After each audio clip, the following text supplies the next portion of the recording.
got on last night, had a couple of good matches with the guys. One in particular was Fallen. I started off just kind of trying to find my place, and I started moving around the map. Big shout out to Big Mac. He wound up volunteering to being on the other team. I got pretty lucky, got in behind him, got a couple of good kills with the XM25. Then I stole a Type 95 towards the end and got the finishing kill, but I believe I went 19-7.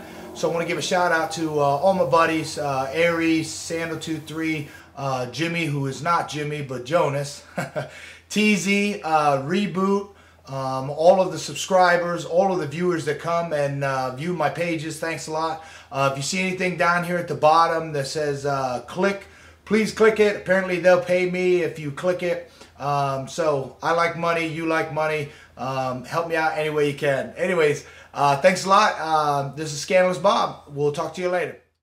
Hey everybody, it's Scandalous Bob. All right, this is Fallen Team Deathmatch, Hardcore Ricochet. So, you know, my buddy Big Mac was an odd man out, so he wound up going on the other team. And generally, we hold this side of the map. But I was going to try to run around because, you know, when you get a buddy on the other side, it's always fun when he's in the party that you're taunting him, you're trying to find him, you know, and it becomes like a challenge. And, you know, Big Mac's a pretty good player, so it is a little tough if you think you're going to be schooling him, even though there was like, you know, 6 of us on their team. So definitely a shout out to Big Mac. Big shout out to Zero, to Reboot, Sandal. You know, Jonas was on, who's not really Jonas. His name is, or Jimmy. His name is really Jonas. See, I got it backwards. I'm just so used to calling him Jimmy. You know, and I wasn't sure how this match was going to go, because if you play this on a match where you have kill confirmed, whether it's softcore or hardcore, it doesn't matter, then you're going to have guys moving around a whole bunch. But if you play hardcore, people tend to gravitate more towards the buildings. So you're not really sure if you run out in the open, you're going to get popped. And I got popped there. Guy was hiding in the back. So, you know, I was going to try to move. I switched over to the G36C. Wasn't having much luck with the CM901. The accuracy and damage was up there, but the rate of fire wasn't. Now, I don't know if the range on it is much less than the G36 or whether the G36 pumps out that much more bullets, but I had a lot more luck on this match. So, you know, it kind of starts off rough because I'm trying to run around, trying to figure out where they're at. Nobody's got a UAV up, so it's a little tough. I knew I had just gotten shot from there, so I figured that guy was going to come around the corner. I had the XM25 if I wanted to pull that out for a long-range engagement. I'm a big fan of the Bouncing Betties, but of course they can be defeated by the Death Stalker Pro. Gives a little delay. So I've been trying to throw them in an area where it's triggered as somebody runs up and it detonates as they go by. You know, and sometimes it works out. I'm trying to put it at the top of stairs inside a building so that by the time they come up, it's triggered, it goes off, and it, you know, it winds up killing them. So right up there, you can see above those steps, a lot of guys like to go through that building or cross the stairs in the back. I was hoping to catch the guy that sniped me earlier. I get a flash. So I was going to run up. I'm taking a look for him. I can't see him, can't see him, can't see him. And then all of a sudden, there he is. And I'm guessing that my flashbang still had him disoriented. So that's all right. Trying to make my way back through behind him. Guy pops me there in the window. So I knew that they weren't moving a whole bunch. So I was going to try to make my way around. I know that Big Mac, he started aggressing up through the middle, and he knew where we were going to be at. So it wasn't like a secret. We're over on the left side of this map. He made his way around, and he was picking us off, and we were doing our best to stop him from picking us off. And, you know, so it was kind of a little bit of a battle. My buddy Reboot running by there. So I'm going to try to go over there and, you know, maybe pop this guy. I was trying to line it up, and I'm a little slow in my aiming. You know, Zero had the gate entrance there. He had the top up there. He had the little tunnel. He was accurate as heck with the grenade launcher under his rifle for most of the evening. So it was kind of nice that I was able to, on this one, make my way around and get in behind him. Now, I've had that happen a couple of times on hardcore, where these guys, they get stuck up in the building. If you can get 1 or 2 guys that start aggressing around, and if you can start to flush them out the back of the buildings, then it helps. Now here, I get the UAV, so I know there's a guy close. I caught him going up the stairs. I can see that there's more guys somewhere around this building. I've got the Silence Pro on, or Dead Silence, I believe it's called.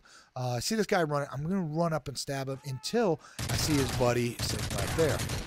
So I get these two coming around the corner. I see on the UAV another guy's coming, jump off the stairs.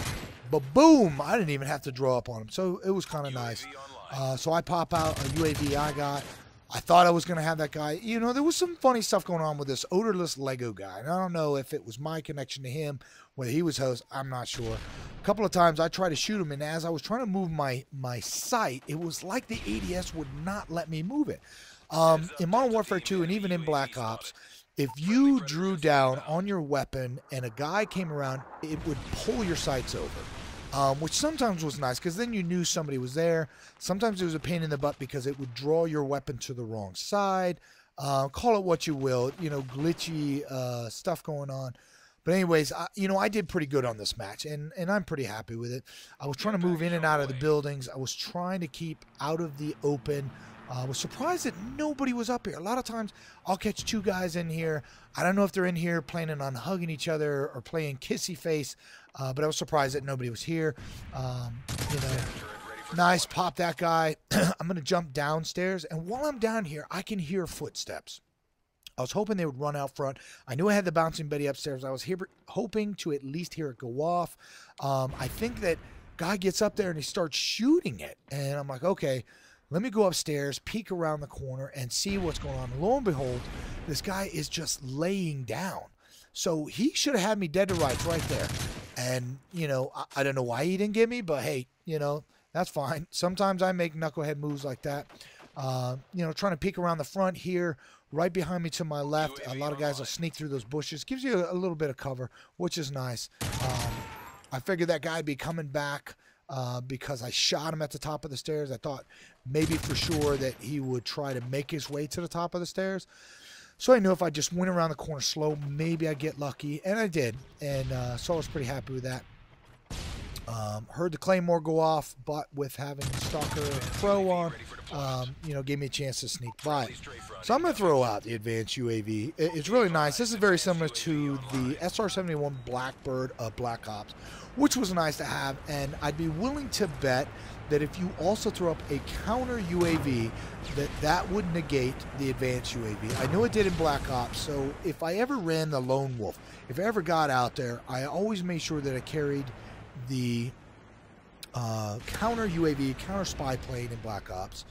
That way, if I needed to block the SR-71 Blackbird, there's nothing worse than there would be guys that they'd get on, they'd run the SR-71 Blackbird, they would run the chopper gunner, and then they would run the dogs.